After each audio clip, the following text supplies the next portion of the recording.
Hello hi I am Amrita और आज हम करने वाले नेस्टेड फंक्शन। अब नेस्टेड फंक्शन क्या होता है, नाम से आप लोगों को थोड़ा थोड़ा मालूम हो रहा होगा। या यू आर राइट। अपन क्या करेंगे, एक फंक्शन क्रिएट करेंगे और उसके अंदर एक फंक्शन, उसके अंदर एक function, right, like that we can do. Okay, तो चलो कॉन्सेप्ट समझते हैं। बाकी इसका जो यूज़ होने वाला है हमारे प्रोग्राम में फर्दर तो होने ही वाला है, तो उस टाइम आप देखोगे कि हाँ ये कितना इम्पोर्टेंट था। सो आई वुड लाइक टू से ध्यान से कॉन्सेप्ट को समझना, ठीक है। अपन सबसे पहले एक फंक्शन क्रिएट करते हैं, तो मैं इसका नाम लिखती हूँ आउटर फंक्शन, ताकि आपको इजी हो समझने के लिए। तो मैंने एक आउटर फंक्शन क्रिएट किया, राइट। एंड इसके अंदर मैं एक फंक्शन यहाँ पर इनर फंक्शन क्रिएट करती हूँ, इनर फंक्शन। एंड यहाँ पर मैंने ये फंक्शन क्रिएट किया, ठीक है। और इनर फंक्शन में मैं चाहती हूँ कुछ प्रिंट कराना। So let me print inner function ही प्रिंट कराते हैं ताकि वो हमें इजीली अंडरस्टैंड हो जाए, ठीक है। और आउटर फंक्शन के लिए, क्योंकि देखो क्या होता है जब आप ये चीज़, हालांकि मैंने पहले ही बताया है, जब आप कोलन देते हो, ठीक है, और यहाँ पर हमारा कर्सर आया था, राइट, तो ये हमारा इस फंक्शन का स्कोप हुआ। यहाँ पर मैं जो भी चीज़ें लिखूंगी, ये अगर मैंने यहाँ पर कुछ लिखा, ठीक है, तो ये इस फंक्शन का स्कोप होगा, राइट, समझ लो बात को। लेकिन अगर मैं जब यहाँ पर आती हूँ तो ये आउटर फंक्शन का स्कोप कहलाएगा। क्यों? क्योंकि आउटर फंक्शन का स्कोप यहाँ से स्टार्ट हो रहा है। कैन यू सी?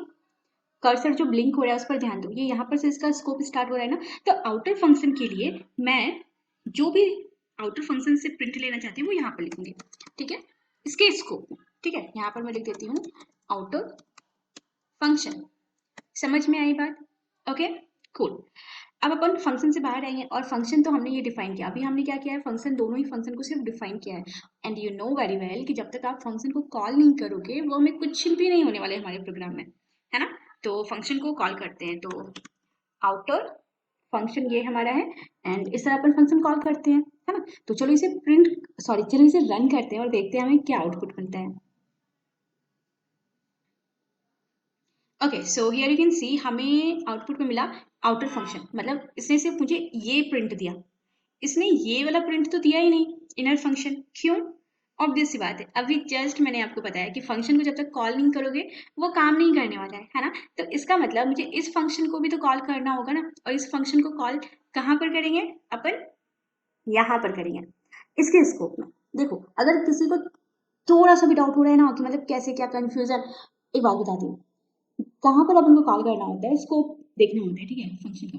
तो ये यहाँ पर है ना, तो आपको ये यहाँ पर ही करना है, यहाँ पर से डी स्टार्ट है, ठीक है। ये बहुत ही मतलब सस्ता सा हिंट है और कुछ नहीं, ठीक है। और ये आउटर के लिए हमें यहाँ पर करना होगा, ठीक है। मतलब यहाँ पर से आपका डी स्टार्ट हो रहा है ना, बिल्कुल आप उसी लाइन में फंक्शन को कॉल करो, ठीक है। क्योंकि अगर मैं फंक्शन को, इनर फंक्शन को यहाँ पर मैं कॉल नहीं कर सकती, it will not work. Let me show you inner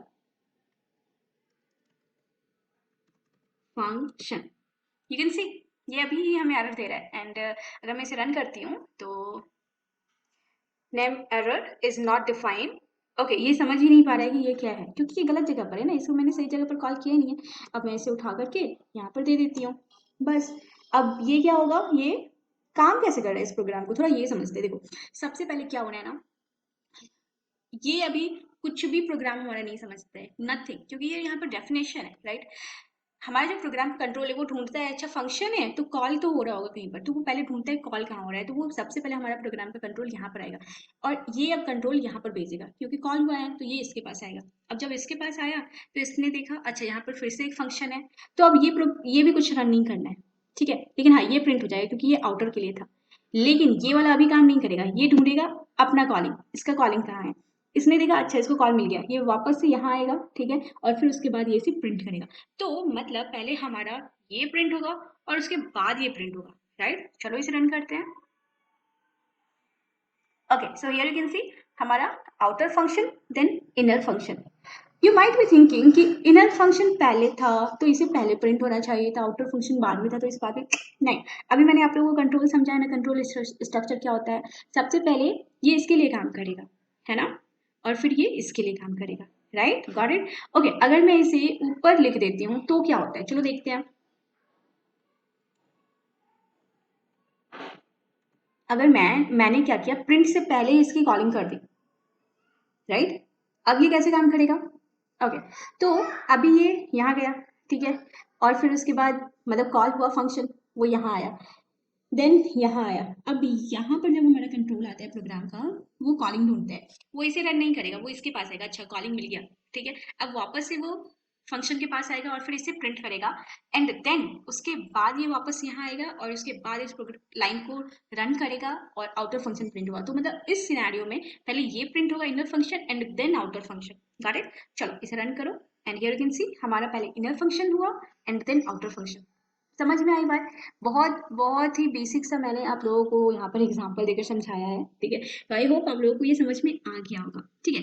एक और चीज समझो, फंक्शन को अपन पैरामीटर भी पास कर सकते हैं। तो यहाँ पर हमने कोई पैरामीटर आर्गुमेंट वगैरह कुछ भी नहीं लिया है, तो अपन वो भी ले सकते हैं, ठीक है। तो पहले अब जो नेक्स्ट प्रोग्राम करेंगे तो पहले अपन ना आउटर फंक्शन में लेंगे पैरामीटर, ठीक है, और उसके बाद जो नेक्स्ट प्रोग्राम करेंगे तो अपन इनर फंक्शन में लेंगे। एक और चीज यहाँ पर अपन क्या करने वाले हैं, हम देखेंगे कि अपन फंक्शन को रिटर्न भी कर सकते हैं।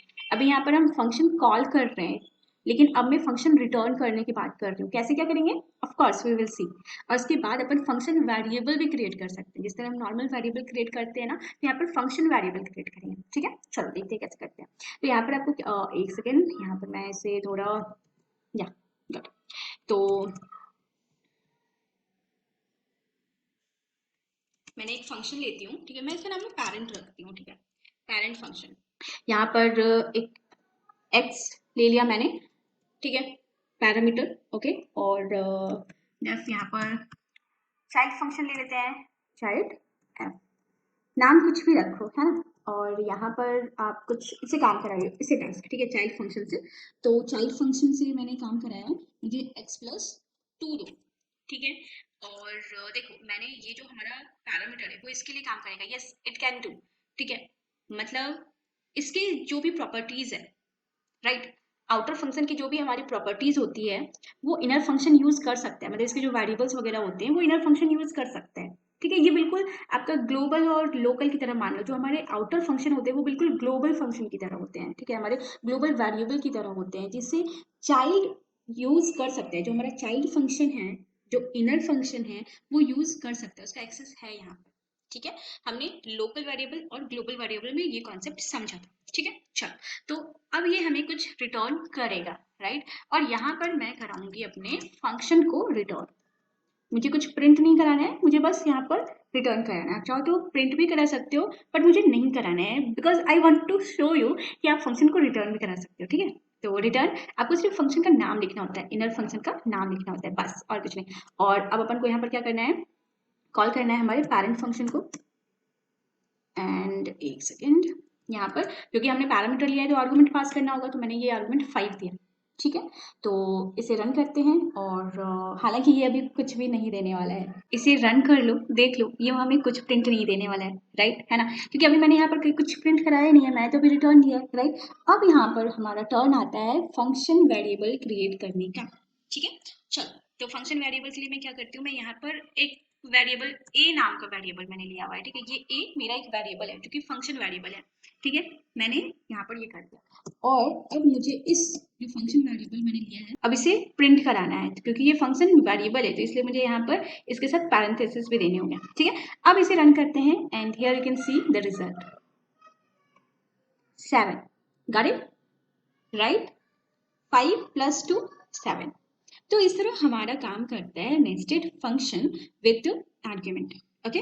चलो, अब अपन समझते हैं कि इनर फंक्शन में भी यहाँ पर हमने जो है सिर्फ आउटर फंक्शन में पैरामीटर लिया था, इनर फंक्शन में तो लिया नहीं था। अब अपन को इनर फंक्शन में कैसे पैरामीटर लेंगे वो देखते हैं, ओके। तो मैं एक आउटर फंक्शन लेती हूँ, आउटर फंक्शन, और यहाँ पर दो पैरामीटर पास करते हैं एक्स एंड वाई, ठीक है।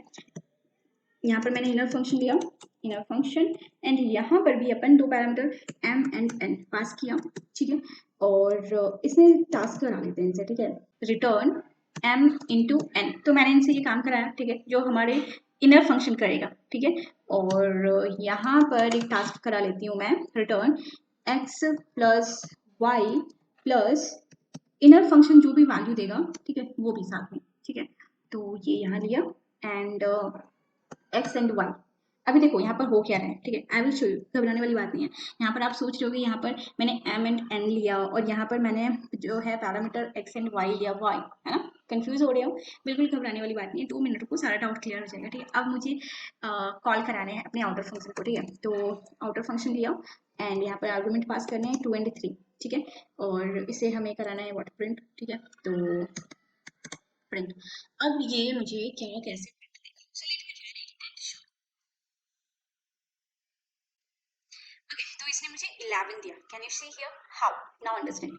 अभी ये सबसे पहले कॉलिंग हुआ, फंक्शन कॉल हुआ, राइट। यहाँ पर एक्स एंड वाई हमारा आर्गुमेंट आया, ठीक है। चलो, इनर फंक्शन आया, ठीक है। और अभी तो ये काम नहीं करेगा, है ना, तो ये इस लाइन पर हमारा कोड एग्जीक्यूट होगा।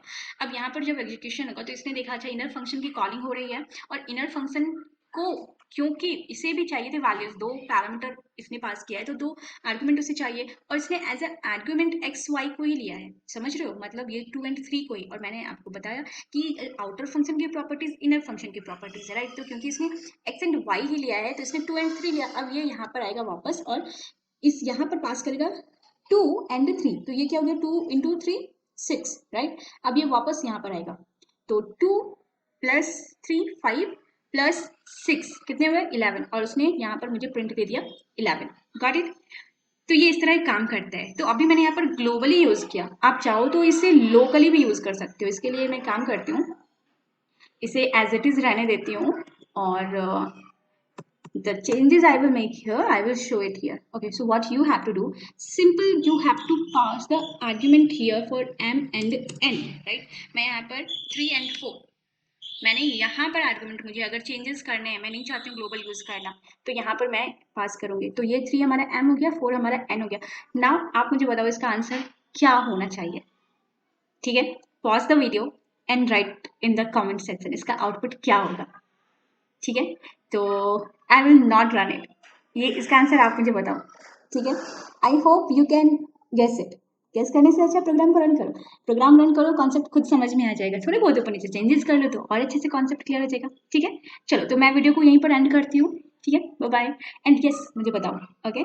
तो होप्स आप लोगों को ये वीडियो अच्छा लगा होगा, समझ में आया होगा सारी चीज़ें। कुछ अगर रह गई हैं let me know in the comment section, मैं पूरी कोशिश करूँगी आपकी डाउट को क्लियर करने की, ठीक है। और हाँ, लाइक कर देना, सब्सक्राइब कर देना, और ज्वाइन मी ऑन इंस्टाग्राम, ठीक है। तो चलो ठीक है, फिर bye bye, take care. Practice, आज जो भी हमने कोड करा सिर्फ वीडियो देख कर मत रहना, उससे प्रैक्टिस भी करो, ठीक है। अब चलो बाय बाय।